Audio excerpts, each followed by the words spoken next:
నాకు రఘుపాల్ గారితో ఉన్న అసోసియేషన్ చిన్నప్పటి నుంచి ఉన్నప్పటికీ ఈ మధ్య కాలంలో అక్కడ మా నాన్నగారి తీసుకురావడంలో ఈఎస్ఎన్ గారు, రఘుపాల్ గారు, అలాగే నరహరి గారు ఎంతో సహకరించి, రఘుపాల్ అనే అయితే నాకు కంటిన్యూస్ గా ఈ మధ్య టచ్ లో ఉన్నారు. నాకు కూడా ఒక 2 ఏళ్ల క్రితం క్యాన్సర్ రావడం వల్ల నేను నాకు కూడా ఈ జాతరలోకి వచ్చేసాను అనుకుంటూ కేర్ తీసుకోమని చెప్తూ ఉండేవారు.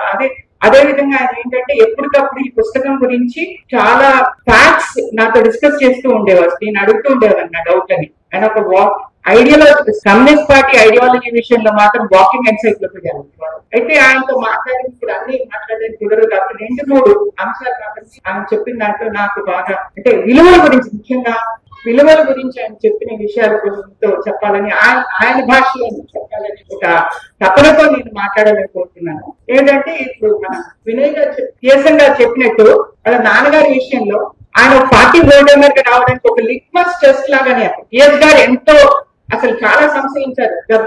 గోపాల్ రెడ్డి గారి కొడుకు కదా, ఎట్లాగైనా సిపిఐ భావాలు ఇదంతా కూడా అని చెప్పేసి ఆయన ఎంతో, అప్పుడు రఘుపాల్ గారి గురించి బాగా తెలిసిన ఎన్టీవీ గారు ఏంటంటే అతని పొలిటికల్, ఆయన ఐడియాలజికల్ డెప్త్ ఆయన నాకు చెప్పారు. నా ఐడియాలజికల్ డెప్త్, నా కమిట్మెంట్, నాకు మా నాన్నగారు కొన్ని క్లాషెస్ నేను ఎలా వ్యతిరేకించాను ఇవన్నీ ఎన్టీవీ గారికి తెలిసినట్టు ఇంకెవరికి తెలియదు. అందుకని ఆయన ఎంతో కన్విన్స్ చేసి సుందరయ్య గారిని ఏంటంటే ఆయన కూడా అప్పుడు కూడా కన్విన్స్ అవ్వలేదు. ఆయన నేను చర్చించాలి, అతనితో మాట్లాడాలి, దాని తర్వాత ఏంటంటే ఇది కమిటీలో చర్చించిన తర్వాత ఆయన తీసుకున్నారు. అంటే ఒక రకంగా ఎంత అప్పుడు ఆ టైంలో ఓల్డ్ టైమర్ గా రావాలంటే ఎంత ఇది ఉండదు. తర్వాత ఇట్లా తండ్రి కొడుకులకి క్లాషెస్ అనేది మాదే ఫస్ట్ టైం అమ్మా, ఇంకెప్పుడు ఇట్లా జరగలేదు, ఇంతకు ముందు ఇట్లా ఉండేది కాదు అని చెప్పారు. అయితే వాళ్ళ ఫాదర్ తో ఎప్పుడు కూడా క్లాషెస్ మాట్లాడుతున్నప్పుడు ఎందుకు నువ్వు ఇట్లా వ్యతిరేకంగా అవుతున్నావు అని చెప్పి ఆయన అసహనత వ్యక్తపరిచినప్పుడు తండ్రి నేను ఒకటే అన్నారు, మాట అన్నారు చెప్పాలని. ఏమన్నారంటే your son of a land lord, I'm son of a communist. So that is the difference. నాకు ఫ్రీడమ్ ఉంది కాబట్టి నేను మాట్లాడగలుగుతున్నాను, మీకు ఆ ఫ్రీడమ్ లేదు కాబట్టి మీకు మాట్లాడలేదు అని చెప్పేసి ఇదొక చాలా దానికి అత్తుకుపోయిన ఐడియా. మూడోది ఏంటంటే ఇప్పుడు ఒక మనిషికి పాజిటివ్ నెగటివ్ ఫీచర్స్ ఉంటాయి. సో అందులో పాజిటివ్ అంశాలను మనం గుర్తించి వాటికి జీవన సరళిగా చేసుకున్నట్టయితే ఆ మనిషి చాలా గొప్పవాడు అవుతాడు. సో ప్రతి కమ్యూనిస్ట్ అవలంబించాల్సిన అవసరం ఉంది. దాన్ని సుందరయ్య గారు ఎప్పుడు సుందరయ్య గారు ఎగ్జాంపుల్ చెప్పేవారు. ఆయన జీవనం సరళది చేసేసుకున్నారు కాబట్టి ఆయన గొప్ప కమ్యూనిస్ట్ అయ్యారు అని చెప్పి చెప్పడం జరిగింది. అదొక అంశం కూడా నేను చెప్పాలనుకుంటున్నాను. నాలుగోది ఏంటంటే రామనాథన్ గారి గురించి చెప్తాను, గొప్ప గురించి చెప్తాను. ప్రాపర్టీ అంతా కూడా పెద్ద ల్యాండ్ లార్డ్ రామనాథన్ గారు అంతా 10 ఎకరాలు చొప్పున పార్టీకి ఆయన డొనేట్ చేశారు.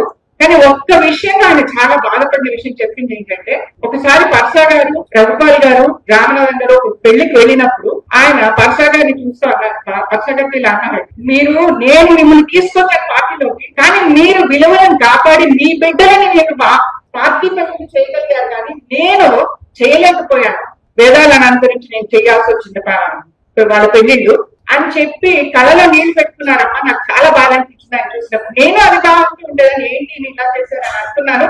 కానీ తర్వాత అనిపించింది నాకు భౌతిక పరిస్థితులు, కుటుంబ పరిస్థితులు సహకరించకపోతే ఏం చేయగలరు. ఆయన అంత పెద్ద ఆయన ప్రాపర్టీ అంతా కూడా ఆయన ఆస్తి అంతా పార్టీకి డొనేట్ చేసినప్పటికీ ఈ విషయం వచ్చేటప్పటికీ అది కుటుంబ సభ్యులు సహకరించుకోవడం ఇలా జరిగిందని ఇది కూడా నాకు చాలా అంటే ఈ తరం వారికి చెప్పాలని అనిపించింది.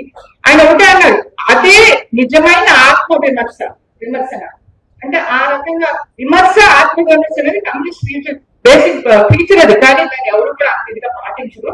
అదమ్మా ఆయన గొప్పతనం అదని చెప్పేసి చెప్పారు. లాస్ట్ గా ఒక చిన్న విషయం చెప్పేసి ముగిస్తాను.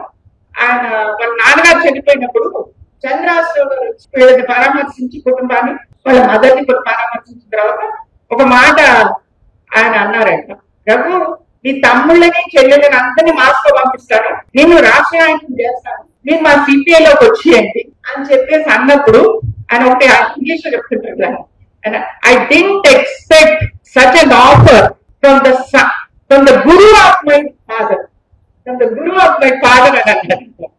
ఆయన కూడా కొంతసేపు పెద్ద మనసుతో ఏంటంటే కొంతసేపు ఐఎమ్ ఎక్స్ట్రీమ్లీ సారీ రఘు అన్నారు.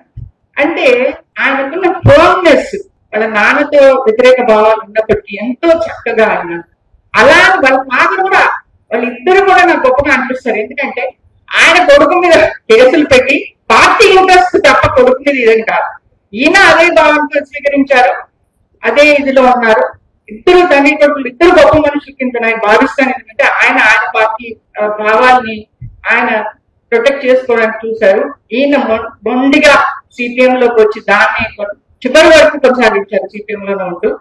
ఎప్పుడు ఒక మాట అంటారు స్టాలిన్ విషయం, అంటే to become a communist, to be a communist and to die as a communist is great thing అని అది చాలా సార్లు కోట్ చేస్తుండేవారు అనమాట.